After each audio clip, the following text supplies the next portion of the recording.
There are essentially two ways to exist in this world when the calendar hits that one specific date. On one side, you have the spectacle. You know these people, the ones who start a mental countdown weeks in advance, whose social media stories become a flood of reposted wishes, balloons, and birthday month energy. For them, the day is a spotlight, loud and undeniable. But then there is the other side. Maybe this is where you live. For you, the date arrives not with a bang, but with a quiet, almost stubborn silence. You wake up, you make your coffee, you go to work, and you treat the next 24 hours like just another Tuesday. When the notifications start buzzing, you don't feel excitement. You feel a subtle weight. You find yourself copy-pasting thank you to people you haven't spoken to in years, secretly wishing the algorithm hadn't reminded them at all. You tell your friends, "I don't really do birthdays," or "It's just another day." But let me ask you, is it really? We often mistake this lack of celebration for apathy. We think people who ignore their birthdays are just chill, or maybe a little cold. But psychology tells us that true indifference is rare. The way you handle your birthday is actually one of the most revealing psychological tests you will ever take. Think of your birthday not as a celebration, but as an emotional mirror. It reflects things you usually keep hidden, how you handle attention, how you process the passage of time, and deeply, how you measure your own worth when no one is watching. Whether your silence comes from a place of deep peace or a buried pain, your birthday philosophy reveals your existence philosophy. So don't click away. By the end of this video, you won't just understand why you treat this day the way you do, you might finally understand yourself. Let's dive in. Now let's go deeper. Let's talk about the first and perhaps the most painful reason why birthdays lose their color. If you are someone who treats your birthday like a normal day, chances are this isn't a preference. It is a scar. To understand this, we have to look at a fundamental concept in psychology known as learned helplessness. This concept usually applies to how we handle stress, but it applies profoundly to how we handle joy. It suggests that if an animal or a human is repeatedly exposed to a negative stimulus that they cannot control, eventually they stop trying to change it. They stop fighting. They simply accept the pain as a constant. But how does this apply to a birthday? Let's rewind the tape. I want you to go back to a version of yourself that was younger, softer, and more open. Maybe you were 7, maybe 16. There was a time when your heart pounded with anticipation. You planned the day. You wore your favorite outfit. You waited for the special treatment that culture told you was coming. But then reality happened. Maybe you planned a party and only 2 people showed up. Maybe you sat by the phone waiting for a specific call from a parent or a crush, and the screen stayed dark. Maybe you were in a chaotic household where your special day was overshadowed by an argument or simply forgotten in the noise of someone else's problems. That moment of realization that you are not a priority is sharp. It is a visceral rejection. And your brain, being the incredible survival machine that it is, records this data with a high priority red flag. The lesson it learns is simple but devastating. Hope is dangerous. Expectation leads to humiliation. If this happens once, it's a bad memory. But if it happens repeatedly, if disappointment becomes a pattern throughout your developmental years, your brain initiates a protective protocol. It performs a deliberate emotional power cut. You stop expecting. You stop hoping. Eventually, the birthday becomes just another day on the calendar. Not because you don't care, but because caring became too expensive. The emotional cost of hoping for love and not receiving it is far higher than the cost of feeling nothing at all. To the outside world, this looks like indifference. Your friends might say, "Oh, they're just low maintenance," or "they're so chill about everything." But psychology tells us this is actually emotional self-defense. You're not cold, you're armored. You're protecting yourself from the very warmth that once burned you. By preemptively deciding the day means nothing, you regain control. It is a calculated move by your subconscious. You cannot be disappointed if you never asked for anything in the first place. This mechanism evolves into a specific psychological pattern called avoidant validation behavior. This is the paradox where you convince yourself and everyone else that you do not need recognition, validation, or attention. You might even feel annoyed when people try to celebrate you. Why? Because deep down, a part of you is terrified that the celebration is fake or temporary, or that it will be taken away. It feels safer to starve yourself of attention than to risk asking for bread and being handed a stone. You reject the validation before it has a chance to reject you. And so you develop a specific way of walking through your own life. You become what I call a guest at your own party. Think about that image. How does a guest behave? You are polite.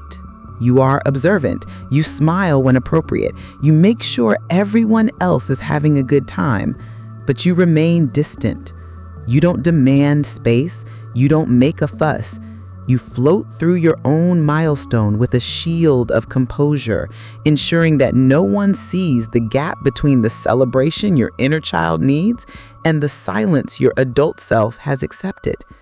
You are physically present, but emotionally, you have checked out. You are watching the day pass from behind a thick pane of glass. If this resonates with you, I need you to know this. Your lack of excitement isn't a personality flaw. It isn't because you are boring or broken. It is a survival mechanism that worked. It kept you safe from disappointment when you were too young to handle it. But here's the truth about survival mechanisms. Armor is heavy.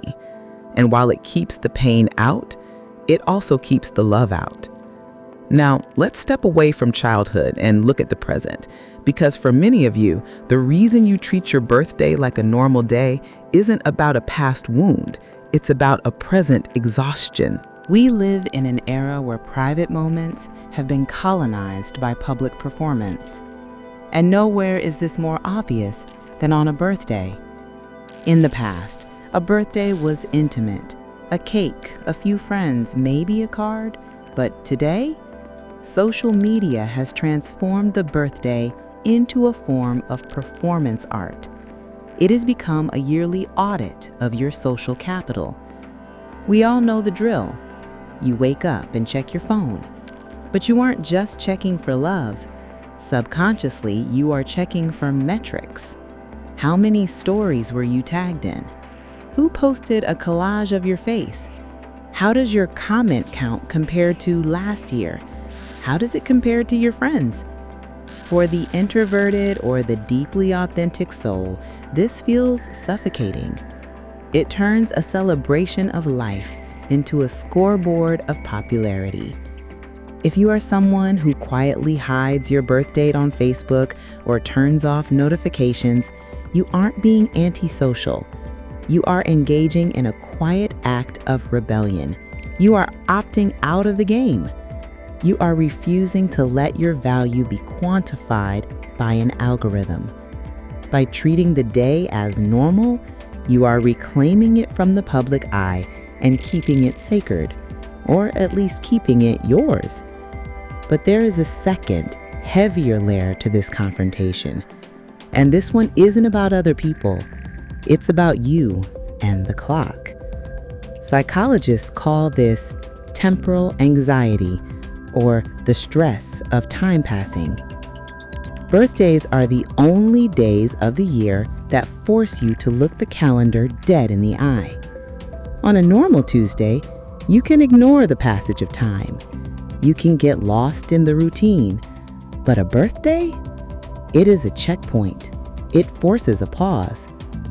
For many adults, especially those who are ambitious or high achievers, a birthday doesn't feel like a gift. It feels like a deadline. Every candle on the cake transforms into a question mark. And the question is always the same. Have I done enough? You look at the number, 25, 30, 40, and you involuntarily measure the gap between who you are and who you thought you would be. Maybe you haven't bought the house yet. Maybe you haven't found the partner. Maybe your career isn't where the society says it should be. This is why the day feels heavy. It is a subtle confrontation with yourself. The celebration feels like a lie because internally you feel like you are behind schedule. So, to avoid the anxiety of the audit, you avoid the audit altogether. You treat the day as normal to keep the existential questions silent. And finally, there is a third group, the exhausted ones. The givers, the students, the parents, the hustlers. For you, the concept is time compression. Modern life is fast, relentlessly fast. Your brain is constantly overloaded with tasks, deadlines, and the needs of others. In this state of chronic time blindness, where weeks blur into months, a birthday often feels like an inconvenience. It sounds harsh, but be honest. Does the idea of planning a party feel like fun, or does it feel like another task on your to-do list? For the high-functioning achiever, fun requires energy that you simply do not have. Your brain has wired itself to equate rest with guilt. You are so used to surviving, to pushing through, that stopping to celebrate yourself feels unnatural. It feels inefficient. So, when you treat your birthday like a normal day, it's not because you don't love yourself. It's because normalcy is the only rest you can afford. You don't want a party. You want a break. You want the world to stop asking things of you for just 24 hours. If you fall into this category, your silence isn't sadness. It is survival. So, whether you are rebelling against the social scoreboard, hiding from the pressure of time, or simply too exhausted to perform joy, know this. Your reaction is a rational response to an irrational world. You're not failing at birthdays. You are just refusing to play a game that was rigged to make you anxious. If the first group is defined by pain and the second by pressure, this group is defined by peace. There are people who treat their birthday like a normal day, not because they are broken and not because they are busy, but because they have evolved. They have reached a state of emotional independence. To understand them, we look to a framework called self-determination theory. Psychologists suggest that true sustainable well-being doesn't come from external rewards like gifts, status, or applause. It comes from three internal sources: autonomy, competence, and relatedness. For the emotionally evolved adult, the source of validation has shifted. It has moved from the outside to the inside. Think about what a traditional birthday celebration really is. At its core, it is a request for external validation. It is asking the world, do you see me? Do I matter? Am I loved? But for the self-sufficient soul, these questions have already been answered. They don't need a date on the calendar to prove their value. They don't need a notification to feel connected. They have built a sense of self-worth that is steady, like a hum in the background, rather than a spike of dopamine once a year. This is the profound shift from who is celebrating me to how do I feel about my own growth. For these people, treating a birthday like a normal day is actually a philosophy of life. It's the belief that joy shouldn't be hoarded for a special occasion. It should be integrated into the mundane. Their logic is simple but powerful. If I am living a life that feels true to me every day, why do I need a specific day to compensate for it? They have transcended the need for ritual. They find the extraordinary inside the ordinary. To them, a quiet morning walk, a deep conversation, or a moment of solitude is more celebratory than a room full of balloons. Now, to an observer, this quietness might look like emptiness, but psychology calls this self-concordant motivation. This happens when your external actions align perfectly with your internal values. If you value peace, authenticity, and simplicity, then a loud party feels like friction. A quiet day feels like alignment. It's not that they don't celebrate, it's that their definition of celebration has changed.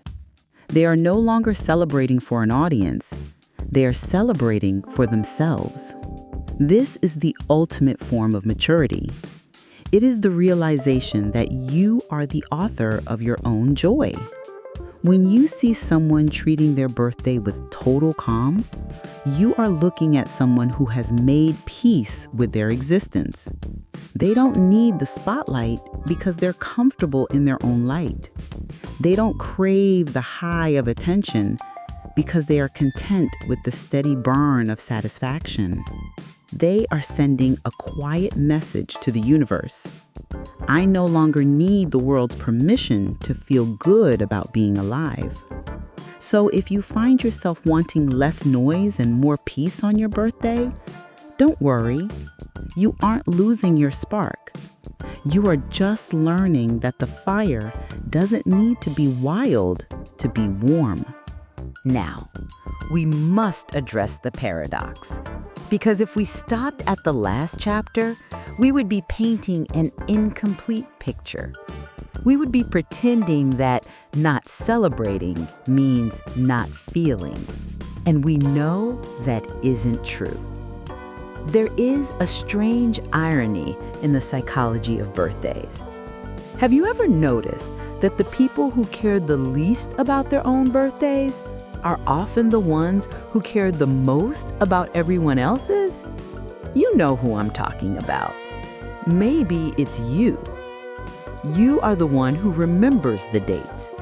You are the one who sends the text at midnight so they wake up to love. You are the one who buys the thoughtful gift, the one who checks in, the one who holds space. You are the quiet giver. Psychology traces this back to a concept called empathy from absence. Often, people who felt forgotten or overlooked in their past develop a hyper-awareness of others. Because you know exactly how the cold feels, you work overtime to ensure no one else has to feel it. Your lack of celebration for yourself isn't just modesty, it is a form of service. You became the person you needed when you were younger. But here is where the story gets complicated. Here lies the emotional truth that most people are too proud to admit. Even the most self-sufficient soul, even the person who has found internal peace, even the one who says, "Please don't make a fuss." Deep down, there is still a part of you that wants to be seen. We call this the subtle test. It happens in the quiet moments of your birthday. You tell everyone it's just a normal day. You insist you don't want a party. You might even deactivate your Facebook wall. But then you watch. You quietly observe Who remembered without a reminder? Who reached out? Who sent the text that wasn't just a generic HBD, but a message that showed they actually know you? It's a silent contradiction. You push the world away with one hand while secretly leaving the door unlocked with the other. You say, it doesn't matter, but your brain is keeping a subconscious score. When someone you care about forgets, you don't make a scene, you don't cry, you just feel a tiny, familiar pinch in your chest, a quiet confirmation of your old fears. And when someone does remember, when someone breaks through your "I don't care" defense and shows up for you, the relief you feel is overwhelming. This reveals the core paradox of the human experience, the tension between independence and intimacy. We all want to be strong. We all want to be low maintenance. We don't want to seem needy. In our culture, needing attention is seen as a weakness. So we put on the armor of the cool girl or the stoic man. We pretend we have evolved beyond the need for validation. But the truth? The truth is that we never outgrow the need for connection.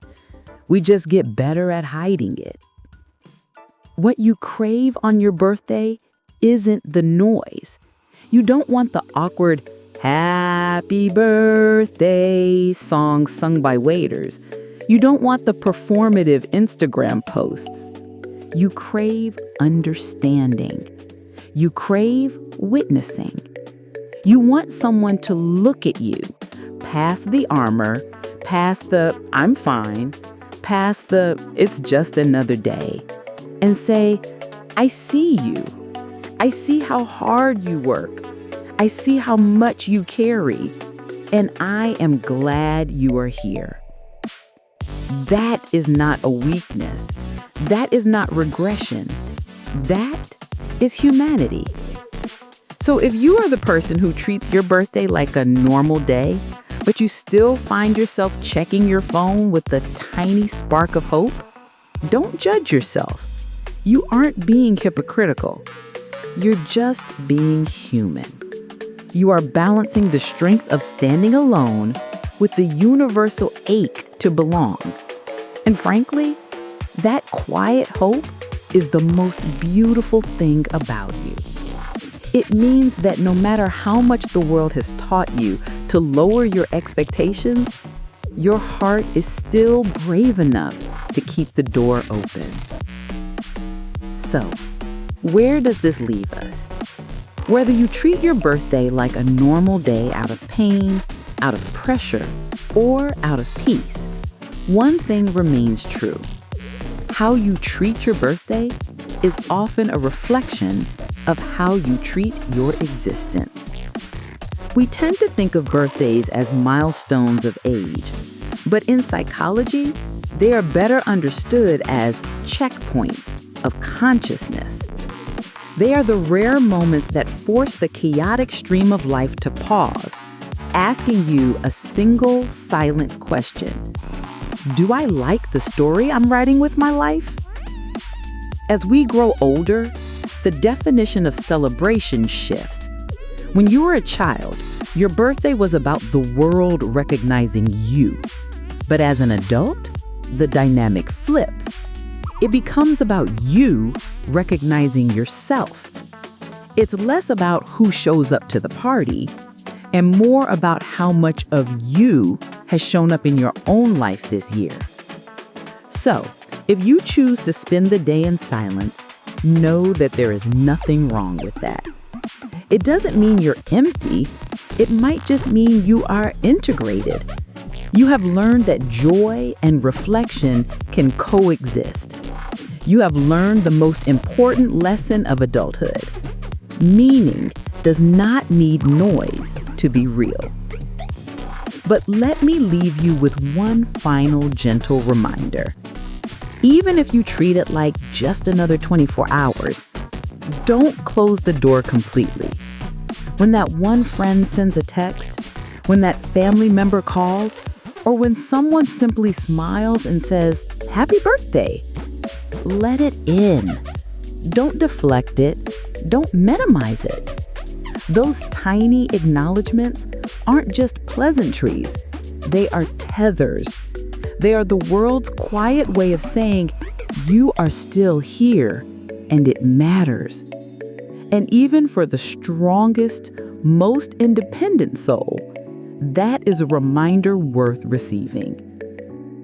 If this deep dive made you look at your calendar and your own mind a little differently, then you are exactly where you belong.